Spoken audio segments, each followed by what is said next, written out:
Bienvenido a Historia Criminales, a un nuevo capítulo donde el crimen nunca para. Si te gustan estas historias, suscríbete en el canal, activa la campanita de notificación y danos esa manito. Hoy veremos la historia oscura que pasó en Venezuela.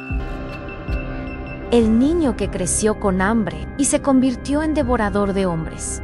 Esta es la oscura historia de Dorancel Vargas, entre la locura y el canibalismo en Venezuela.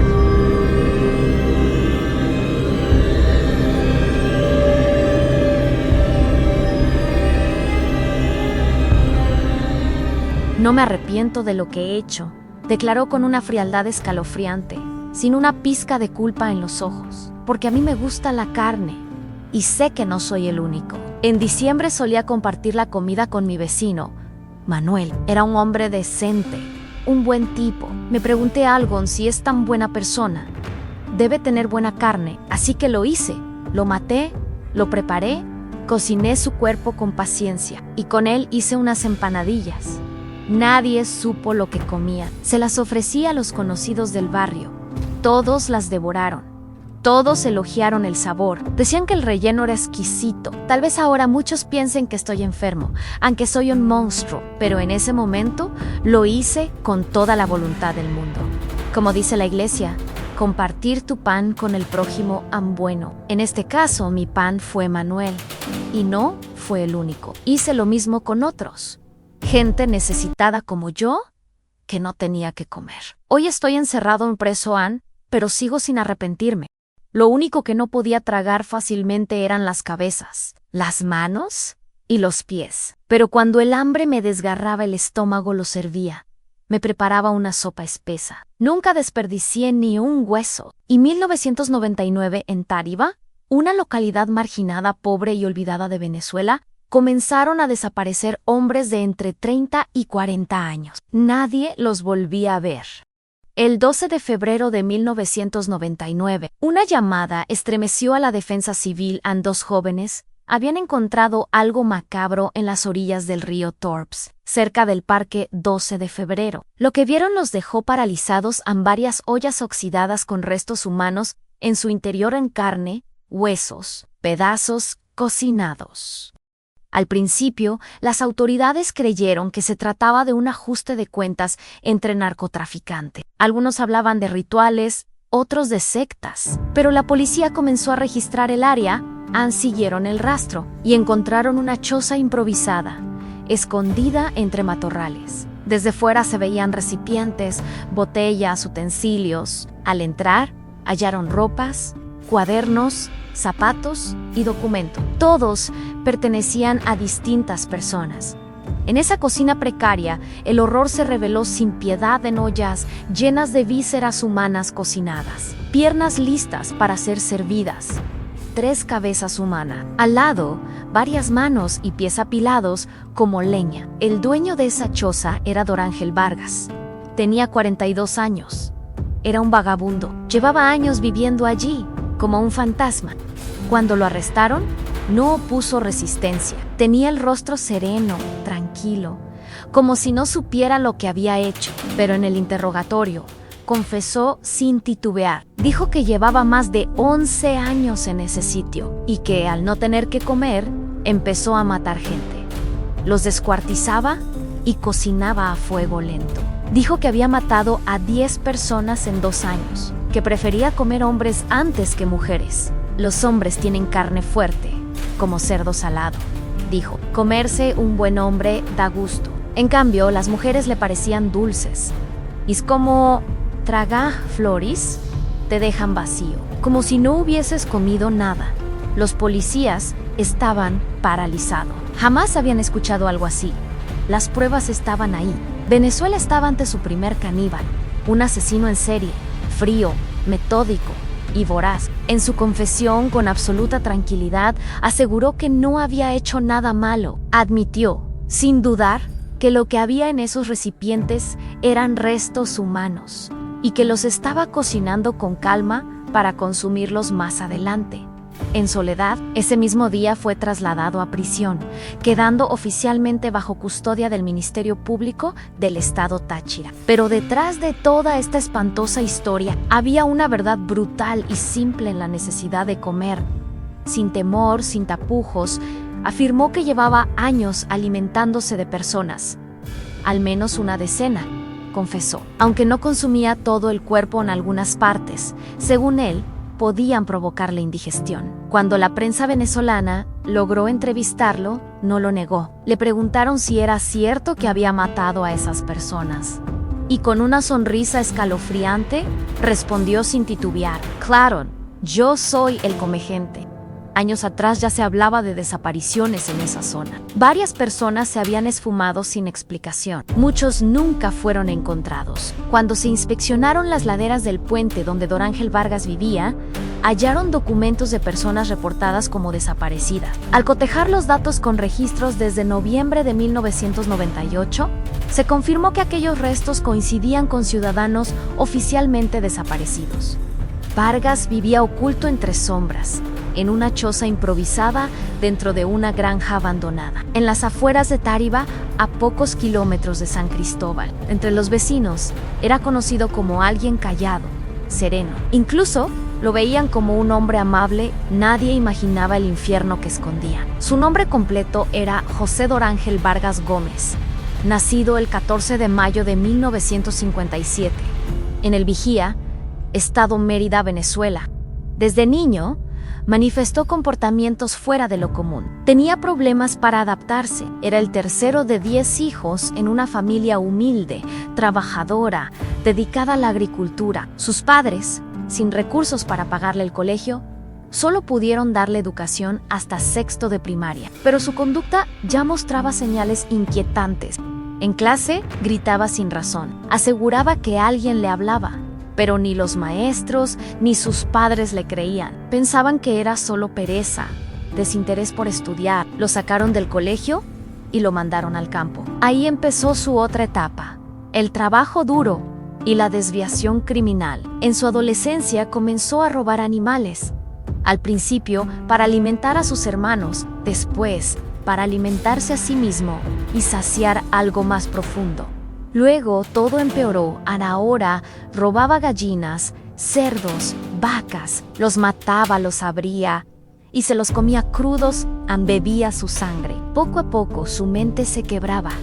Lo que comenzó como hambre se volvió instinto caníbal. Sus hermanos lo rechazaban. Los demás campesinos sentían asco y miedo. Vargas tenía ataques psicóticos, delirios que lo alejaban de todos. Una vez intentó apuñalar a uno de sus hermanos. Estaba convencido de que las voces que lo acosaban venían de él. A pesar de sus síntomas, jamás recibió atención psiquiátrica. Su familia creía que estaba poseído por demonios. Nadie se atrevió a llevarlo a un especialista. Nadie hizo nada. Solo lo dejaron hundirse. Con los años, su desequilibrio se intensificó. Mientras crecía en edad y tamaño, también se profundizaba su perversión. Lo llamaban don de ganado, porque era visto comiendo animales recién sacrificados. Testigos afirmaron que en una ocasión, tras robar una vaca con otros hombres, Vargas la mató, le abrió el pecho y le arrancó el corazón aún caliente y se lo comió entero. Los que lo vieron jamás lo olvidaron. El terror se expandió entre la comunidad. Incluso su propia familia ya no podía con él. Su situación mental empeoró. Las alucinaciones eran constantes. Llegó a pensar que su familia quería matarlo. Un día, empacó lo poco que tenía y se fue.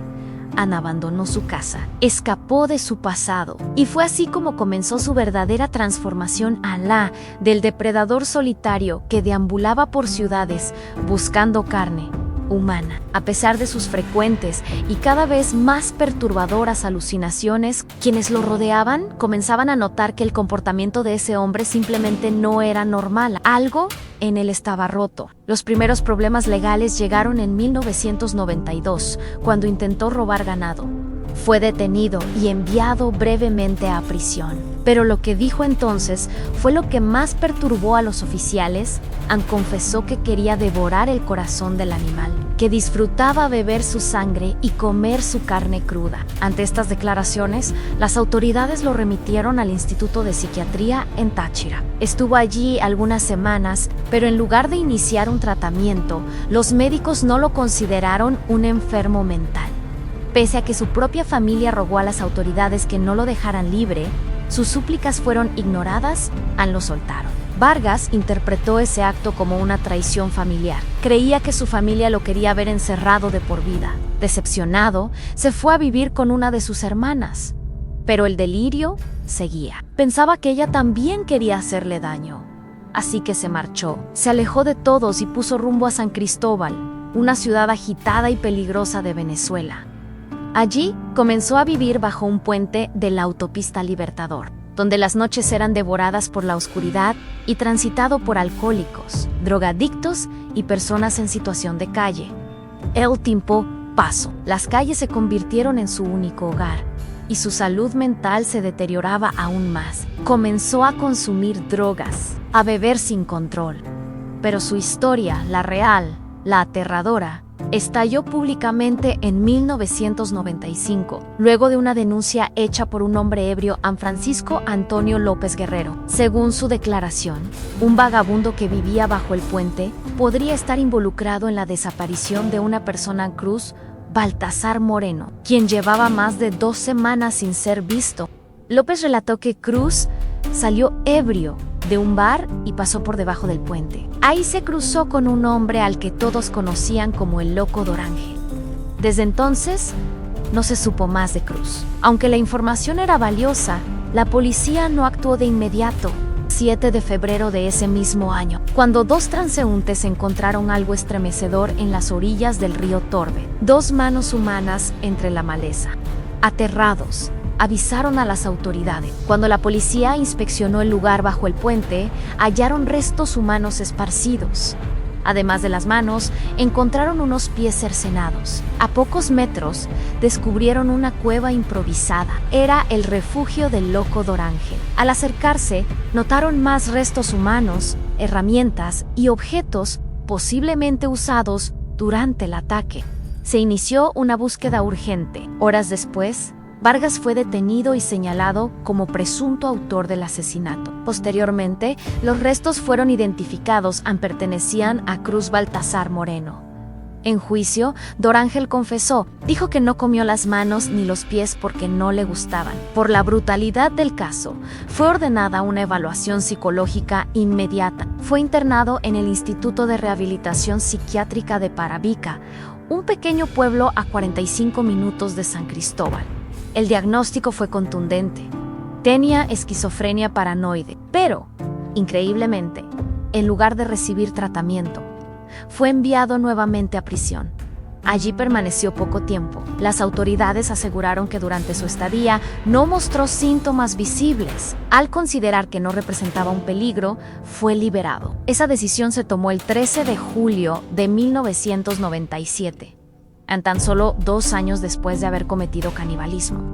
Nadie lo controló, nadie lo vigiló, nadie se molestó en saber a dónde fue. El sistema lo abandonó, no recibió ayuda en su hogar, no fue tratado en el psiquiátrico, no fue seguido por las autoridades. Nadie imaginó lo que vendría después. En 1999, las desapariciones en la zona aumentaron de manera drástica. Recién entonces, una investigación oficial se abrió, pero ya era demasiado tarde.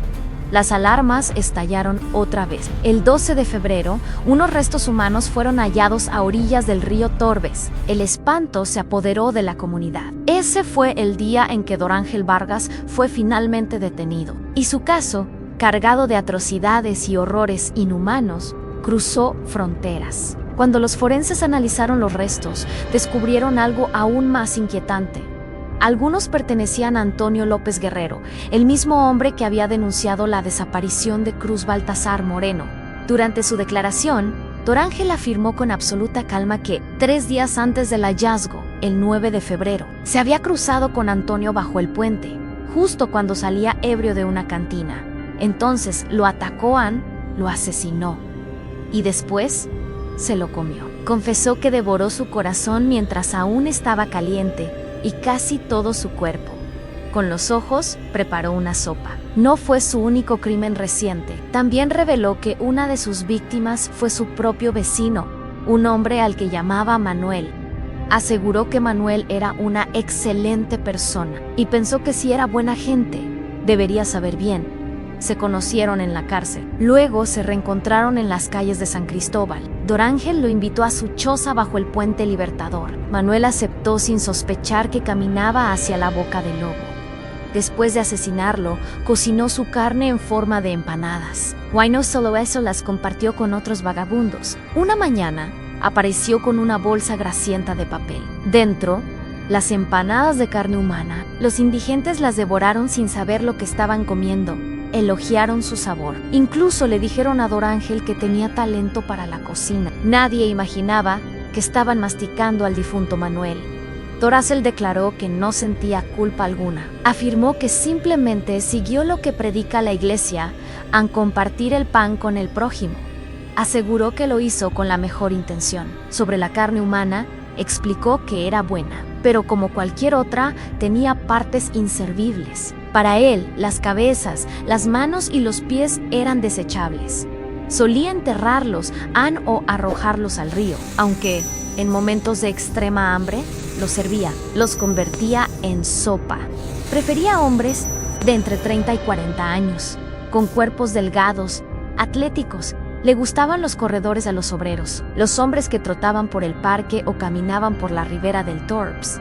Según él, tenían un sabor más fuerte a más intenso. Sus víctimas favoritas eran los hombres saludables. Usaba una especie de lanza, fabricada con una tubería afilada. Salía al caer la noche, armado y silencioso. Recorría las calles de San Cristóbal en busca de su próxima presa. Cuando los atrapaba, los llevaba a su refugio bajo el puente. Allí, trozaba los cuerpos con precisión. Las partes no comestibles las escondía entre rocas para conservarlas frescas. Su parte favorita, los muslos, los ojos y la lengua, los usaba para preparar sopas. Decía que eran altamente nutritivos. En cambio, despreciaba a los hombres obesos. Según él, tenían demasiada grasa a mucho colesterol, y eso no era bueno para su salud. Aunque resultara abominable, él se consideraba amable. Compartía sus comidas, hechas con carne humana, con vecinos y compañeros de calle. Muchos aceptaban la comida sin saber el origen. Cuando su historia se volvió pública, los medios lo apodaron sin dudar el comegente. Se le comprobaron al menos 10 víctimas, pero se sospecha que empezó a comer carne humana en 1997. Algunas estimaciones elevan su número real de asesinatos a más de 40 personas. El nombre de Dorángel Vargas quedó escrito en la historia criminal de Venezuela como uno de los asesinos más espeluznantes que hayan existido. Un hombre que no mataba por odio, sino por hambre. Sin embargo, y contrario a lo que muchos podrían imaginar, nunca mostró signos de violencia descontrolada ni opuso resistencia alguna. Se mostró siempre cooperativo con las autoridades y medios de comunicación. En más de una ocasión, afirmó no sentir remordimiento por sus actos macabros, pues decía preferir eso antes que seguir muriendo de hambre. Contó que era atormentado constantemente por lo que él llamaba espíritus, que no lo dejaban dormir y que incluso venían a molestarlo. Tuvieron que pasar cerca de 11 años para que Dorángel Vargas fuera finalmente llevado a juicio. El 19 de febrero de 2010 se celebró la audiencia. Allí manifestó que ya no veía a esos espíritus, porque los había dejado quietos. «No me meto con ellos», afirmó. «Los veo, pero no se me incorporan. Ellos me dicen que no me van a dejar volver a manejar». Contó que era motorizado, que manejaba motos grandes, y agregó que en cuanto a la carne, prefería los órganos humanos. Los órganos de pollo no son lo mismo, no es como comer peras. Los psiquiatras que lo evaluaron concluyeron que sufría esquizofrenia paranoide, una enfermedad crónica, severa, progresiva y degenerativa, que exige tratamiento psicofarmacológico prolongado, control psiquiátrico y supervisión constante. Su capacidad para el juicio, el raciocinio y el discernimiento estaba prácticamente anulada. Por ello, se recomendó al juez que lo remitiera a prisión, ya que en Venezuela no existía entonces un centro que pudiera brindarle atención, supervisión y hospitalización para un paciente crónico. En prisión, Vargas había recibido atención psiquiátrica y contención para evitar que representara un peligro para sí mismo y para otros. Dorancel debía mantener, de por vida, medicación y cuidados exclusivos debido a su enfermedad mental. Aunque la comandancia policial no es el lugar adecuado para una persona declarada inimputable y a quien se le impuso una medida de seguridad, el Estado venezolano estaba en mora para proveer una mejor atención. Por lo tanto, se consideró que lo procedente para proteger la integridad de Vargas y de terceros era que continuara cumpliendo la medida de seguridad en la prisión del estado de Táchira. Actualmente, permanece recluido en una celda de la Dirección de Seguridad y Orden Público en Venezuela, donde cumplirá su condena de 30 años hasta el año 2029. Dorancel no es considerado un criminal común ni un psicópata, sino un enfermo mental, por lo que está en régimen de aislamiento. Presenta las etapas iniciales de Parkinson y pasa sus días barriendo pisos y lavando ropa. Nunca ocultó su gusto por comer carne humana. Por el contrario, fue sincero en todo momento, incluso con los periodistas de aquellos años, a quienes les dijo que él era el comegente. Durante el alboroto que generó su caso, se especuló que Vargas habría sido un chivo expiatorio dentro de una red de traficantes. Algunos incluso afirmaron que la policía le entregaba cuerpos para alimentarse. Sea verdad o no, lo cierto es que el nombre de Dorancel Vargas sigue grabado en la historia como uno de los casos más aterradores de canibalismo en Venezuela, en la línea entre la locura y la maldad. Dorancel Vargas se convirtió en el más aterrador de los depredadores, un hombre devorado por su propia hambre y abandonado por su propia humanidad.